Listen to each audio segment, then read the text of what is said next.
The dust kicked up by his horse's hooves had barely settled when Jake Morrison first saw her. A small figure hunched beside the rutted dirt road that stretched endlessly across the Nevada territory. She looked no bigger than a tumbleweed that might blow away with the next gust of wind. The autumn sun beat down mercilessly, casting long shadows across the barren landscape, and Jake pulled his hat lower over his weathered face as he approached. The child couldn't have been more than 7 or 8 years old, her cotton dress faded and torn, dark hair matted against her fevered brow. She sat perfectly still, as if waiting for something that might never come. Jake had been riding hard for 3 days, his water running low and his patience even lower, but something about the sight of this lone figure made him rein in his horse. "What are you doing here all alone, little one?" he asked, dismounting with the careful movements of a man who had spent too many years in the saddle. His voice, roughened by whiskey and wind, carried a gentleness he had almost forgotten he possessed. The girl looked up with eyes that held too much sorrow for someone so young. "Waiting for Papa," she whispered, her voice barely audible above the constant whisper of wind through the sagebrush. "He said he'd come back for me." Jake knelt beside her, noting the flush of fever in her cheeks and the way her small body trembled despite the heat. "How long you been waiting, sweetheart?" 3 days, I think. Maybe 4. She coughed, a harsh sound that seemed to tear at her chest. "Mama got sick first, then Papa took her to town to see the doctor. He told me to wait right here, that he'd be back before the sun set." Her eyes filled with tears that she was too weak to shed. But the sun set lots of times now. Jake's jaw tightened as he surveyed the endless expanse of desert around them. No town was visible in any direction, and the nearest settlement he knew of was Copper Creek, still a hard day's ride east. Whatever had happened to this child's parents, she couldn't stay here another night. The desert was unforgiving, and the coyotes grew bold after dark. "What's your name, little miss?" he asked, pulling his water skin from his saddle and offering it to her. "Sarah," she said, accepting the water gratefully. "Sarah Coleman. Papa says we're going to California to start a ranch. He says there's green grass there, and trees, and rivers that run all year long." She took a small sip, as if rationing was a habit she'd learned too young. Jake had heard that dream before, spoken by countless families heading west with nothing but hope and determination. Most never made it past the mountains, broken by disease, weather, or the simple crushing weight of distance. He'd been a drifter for 15 years, ever since the war ended and left him with nothing but scars and memories he couldn't outrun. He'd seen too many graves marked with crosses made from broken wagon wheels, too many dreams buried in the unforgiving earth. "Well, Miss Sarah Coleman," he said, making a decision that would change both their lives, "I think your papa might have gotten delayed in town. How about you come with me, and we'll go look for him?" Sarah's fever, bright eyes searched his face. Despite her illness and youth, she had the careful wariness of a child who had learned that the world could be cruel. "Mama always said not to go with strangers." "Your mama was a smart woman," Jake replied. "My name's Jake Morrison. I'm a cowboy, and I give you my word as such that I'll keep you safe and help you find your family. Sometimes we have to trust strangers, Sarah, especially when we don't have much choice." The child considered this with a solemnity that broke his heart. Finally, she nodded. "I think Mama would say yes, seeing as how I'm sick and all." Jake lifted her carefully onto his horse, noting how light she felt, how her small body burned with fever. He had no real plan beyond getting her to Copper Creek and finding a doctor. But as they rode east through the afternoon heat, Sarah began to talk. Perhaps it was delirium, or perhaps she simply needed to fill the vast silence of the desert with words. But she told him about her family's journey from Missouri, about the farm they'd lost to drought and debt, about her mother's gentle songs and her father's dreams of a better life. "Papa used to be a soldier," she said, her head resting against Jake's chest as they rode. "He don't like to talk about it much, but sometimes at night he gets scared and Mama has to hold him till he stops shaking. He says the war took something from him that he can't get back, but California's gonna give him something new." Jake's hands tightened on the reins. He knew about the things war took from a man, knew about the ghosts that followed you west no matter how far you rode. "What did your papa look like, Sarah?" "Tall like you, but skinnier. He's got yellow hair and a beard, and a scar right here." She traced a line across her left cheek. "He got it at some place called Antietam. He says it's where he learned that life's too short to waste on being afraid." They reached Copper Creek as the sun was setting, painting the sky in shades of orange and red that reminded Jake of distant campfires. The town was little more than a wide spot in the road, with a saloon, a general store, a church that doubled as a schoolhouse, and a small building with a hand-painted sign that read, Doc Emily Whitman, physician and surgeon.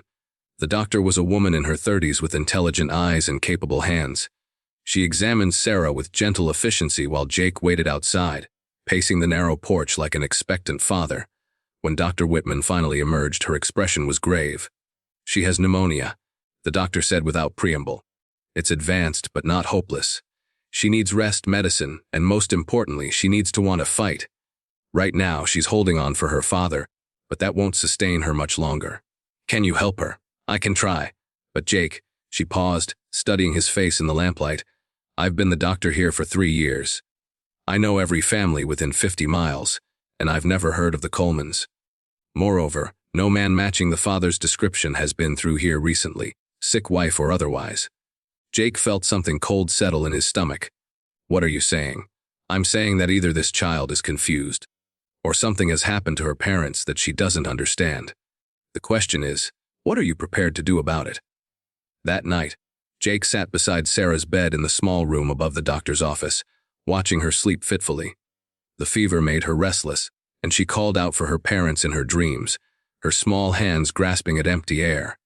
Dr. Whitman had given her medicine and cool cloths for her forehead, but the battle was far from won. "Tell me about California, Mr. Jake," Sarah whispered during one of her wakeful moments. "Tell me about the green grass Papa promised." So Jake told her about the valleys he'd seen, about rolling hills covered in wildflowers and streams that ran clear and cold. He told her about horses running free and cattle growing fat on sweet grass, about orchards heavy with fruit and children playing in fields that stretched to the horizon. Some of it was true, some of it was dreams he'd once had himself, but all of it was told with the careful tenderness of a man who was learning to hope again. 3 days passed before anything changed. Sarah's fever broke on the second night, but she remained weak, her breathing shallow and labored.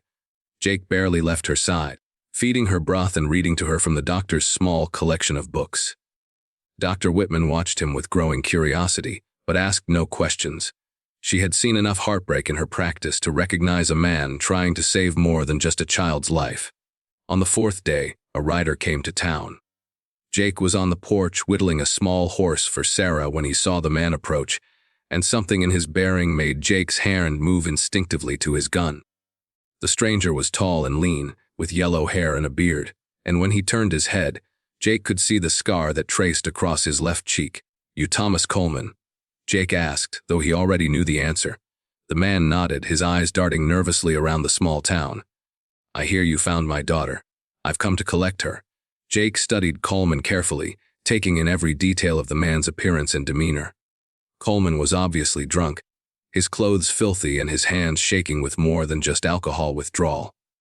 There was something desperate and dangerous in his eyes, something that made every instinct Jake had developed in 15 years of hard living scream and warning. This was a man running from something, and running hard. "Where's your wife, Coleman?"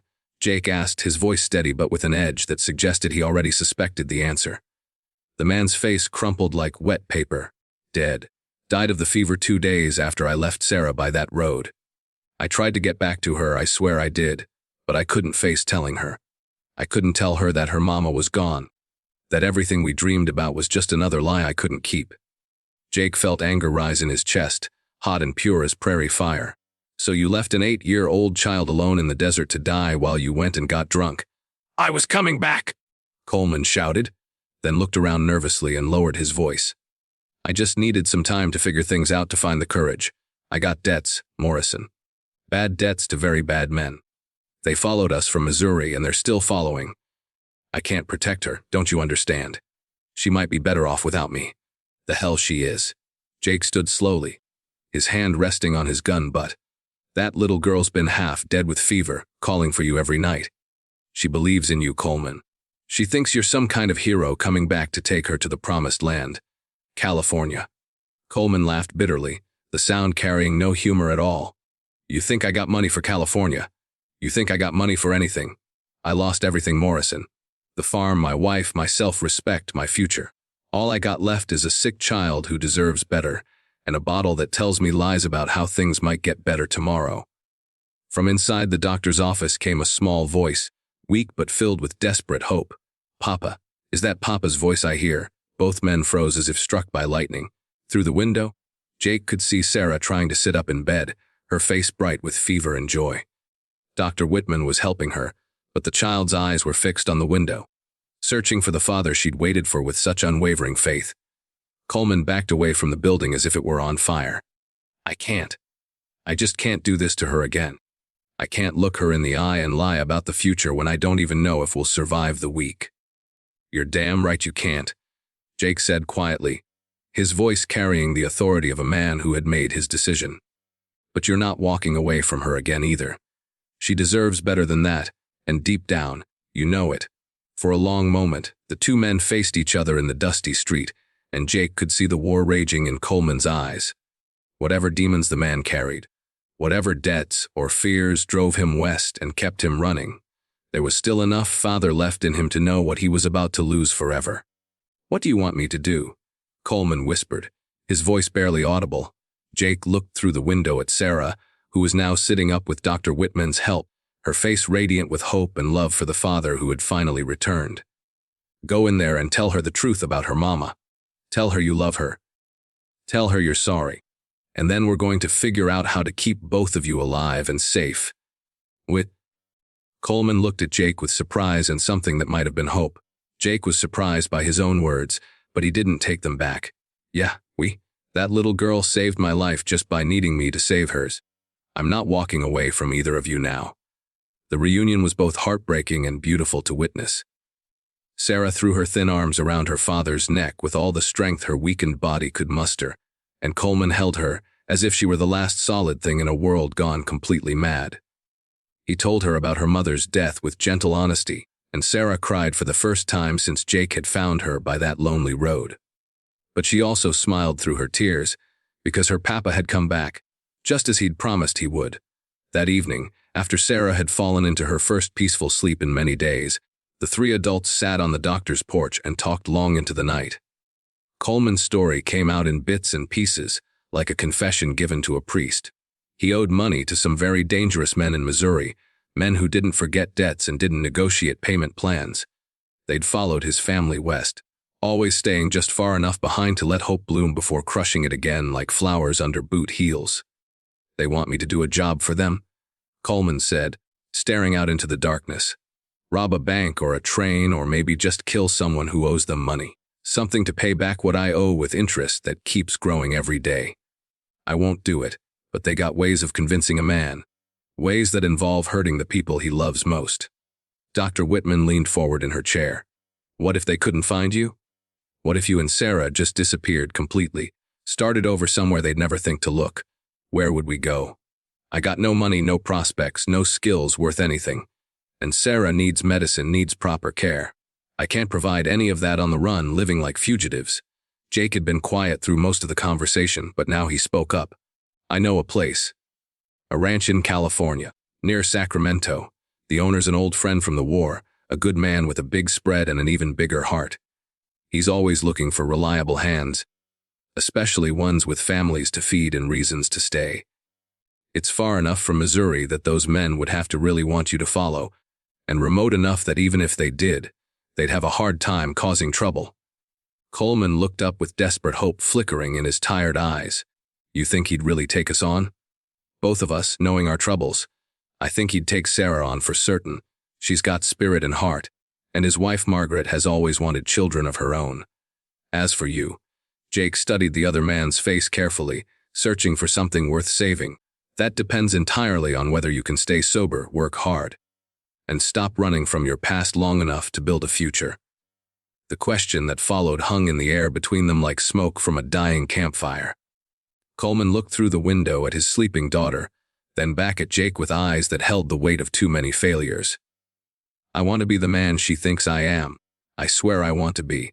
But wanting something and being capable of it ain't always the same thing." "No," Jake agreed, understanding that struggle better than most. "But it's the only place to start. And this time you won't have to do it alone." They left Copper Creek a week later when Dr. Whitman declared Sarah strong enough to travel, and Coleman had managed to stay sober for 7 consecutive days. Jake had used most of his meager savings to buy supplies and a gentle mare for the child, telling himself it was an investment in doing something right for once in his life. Coleman had spent the time helping around the doctor's office, sweeping floors and hauling water, slowly rebuilding his relationship with Sarah through small acts of care and attention.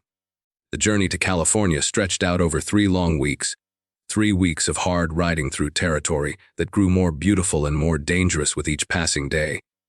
They avoided main roads and larger settlements, camping under stars that seemed to shine brighter than Jake remembered them doing in years. Sarah rode between the 2 men, chattering constantly as her strength returned, full of endless questions about everything from the migration patterns of birds to the names of distant mountain peaks. Coleman proved to be a different man entirely when he was sober, and had something to hope for. He had stories to tell from his time as a soldier, songs to sing that his wife had taught him, and a gentle way with his daughter that reminded Jake why the man had been worth saving. The war had damaged him severely, leaving him carrying invisible wounds and unbearable guilt. But it hadn't destroyed the essential goodness that lived at the core of his being. "You ever think about settling down permanently, Jake?" Coleman asked one night as they sat around their small campfire, watching Sarah sleep peacefully in her bedroll with one arm wrapped protectively around the wooden horse Jake had carved for her. "Used to think about it all the time," Jake admitted, poking at the glowing embers with a stick. "Had a sweetheart back in Texas before the war came and changed everything. When I finally made it home, she'd married the banker's son and had 2 children. Can't say I blamed her much, considering what I'd become." "What had you become that was so terrible?" Jake stared into the flames, seeing faces from battles he'd tried hard to forget. Someone who could kill other men without losing sleep over it. Someone who trusted nobody and cared about nothing, because caring meant you had something to lose. "The war taught me that everything you love can be taken away in an instant, so it seemed safer to just not love anything or anyone at all." "But you love her," Coleman said, nodding toward his sleeping daughter. "I can see it in the way you look at her, in how your whole face changes when she talks to you. She's changed something fundamental inside you, hasn't she?" Jake couldn't deny the truth of those words. Somewhere between finding Sarah alone on that dusty road and watching her laugh as she tried unsuccessfully to catch fireflies in her bare hands, something profound had shifted inside his carefully guarded heart. The walls he'd built to protect himself had developed serious cracks, and warm light was beginning to seep through them. They reached Sacramento on a crisp October morning, when the air smelled of wood smoke and infinite possibility. Jake's old war friend, Robert Hayes, had indeed prospered in California, owning one of the largest and most successful cattle ranches in the entire county. His wife Margaret had spent years hoping for children, and when she first laid eyes on Sarah with her bright smile and indomitable spirit, her face lit up with immediate and unconditional love. "She can stay here as long as she wants," Margaret declared, already mentally planning where to put a child's bed in their spacious ranch house. "And you too, Thomas, if you're genuinely willing to work hard, stay sober, and help build something worthwhile here." Coleman looked around slowly at the green fields stretching to the horizon, at the fat cattle grazing contentedly in the distance, at the solid house with its welcoming front porch and smoke curling peacefully from the chimney. "This looks exactly like that California I used to promise her in my dreams," he said quietly, his voice thick with emotion. "This looks like heaven itself." But it was Jake's unexpected decision that surprised everyone present, including himself. When Robert casually offered him a permanent position as ranch foreman, Jake found himself accepting without hesitation. After 15 long years of drifting aimlessly across the frontier, running constantly from his past and his pain, he was finally ready to stand still in one place. Sarah had taught him an invaluable lesson. Sometimes the things you love don't get taken away at all. Sometimes, if you're very lucky, they choose to stay. The first winter proved challenging in the way that all genuine new beginnings tend to be challenging. Coleman struggled daily with his personal demons, particularly during the long rainy months when there was too much idle time for thinking about past mistakes and lost opportunities. But Sarah was always there to remind him exactly why he was fighting so hard. And Jake was consistently there to help him remember that this time he wasn't fighting his battles alone. Margaret took great joy in teaching Sarah to read more advanced books and to sew beautiful patterns, while Robert patiently taught her to ride horses like she'd been born in the saddle. Sarah blossomed under all the attention and care, growing stronger and more confident with each passing day. As for Jake, he discovered that he possessed a natural talent for managing both men and cattle, for seeing the bigger picture while still attending to the 1,000 small daily decisions that kept a large ranch running smoothly. More importantly, he gradually discovered that his capacity for genuine joy, which he'd been convinced the war had destroyed forever, had only been sleeping deeply. It awakened slowly but surely, manifesting in precious moments like watching Sarah's delighted laughter as she chased chickens around the barnyard, seeing Coleman's face light up when he successfully stayed sober for an entire month, or feeling Margaret's gentle hand on his shoulder when she quietly told him that he was truly part of their family now. Spring arrived early that particular year, bringing with it unexpected news from Missouri. A traveling merchant brought word that the dangerous men Coleman had been running from were all dead, killed in a violent shootout with federal marshals over an entirely unrelated criminal matter. The crushing debt that had driven him westward and nearly destroyed his family was finally buried forever with his tormentors in unmarked graves. "We're completely free," Coleman said when Jake brought him the liberating news. "Sarah and I were really and truly free at last." They were standing together in the horse paddock, watching Sarah ride her favorite mare in joyful circles, her bright laughter carrying clearly on the warm spring wind. She had grown nearly 4 inches over the winter months and had gained much-needed healthy weight. Her cheeks were pink with robust health and genuine happiness, and when she smiled her radiant smile, her entire face seemed to light up like a glorious sunrise. "So what will you do now?" Jake asked thoughtfully. "You could go anywhere in the world, start completely over anywhere you choose." Coleman remained quiet for a very long time, simply watching his beloved daughter with eyes full of love and wonder. "You know what I've learned during these past months, Jake? I've learned that running away from your problems ain't the same thing as moving forward toward your dreams. I spent so many wasted years being terrified of losing the things I loved most that I nearly threw them all away with my own foolish hands. I'm never making that particular mistake again." He turned to Jake with a smile that reached all the way to his eyes. "Besides, Sarah truly likes it here. She's got a real family now, good friends, a bright future stretching out ahead of her. And for the first time since the war ended and broke my spirit, I do too."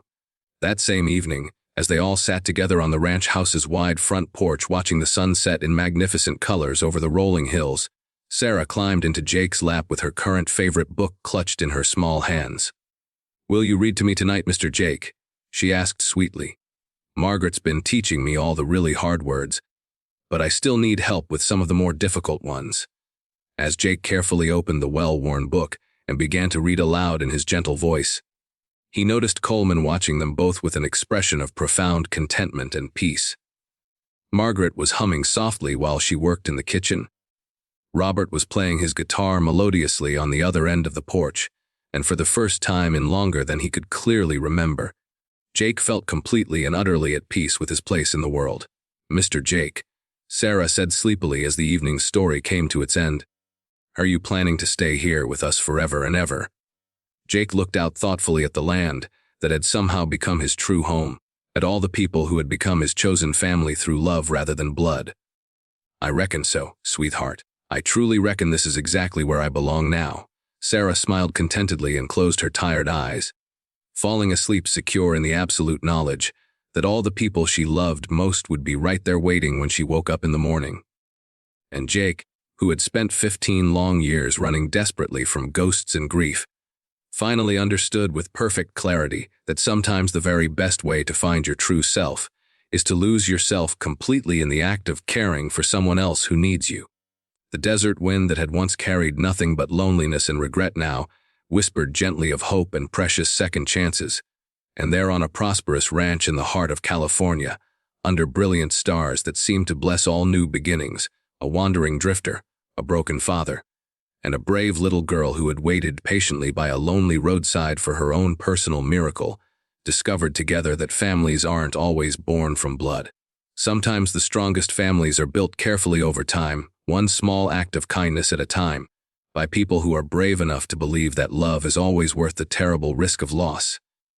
In the years that followed, when Sarah had grown into a woman with children of her own to love and protect, she would tell them the remarkable story about the day a kind stranger found her waiting alone by the road and changed all their lives forever in ways they never could have imagined.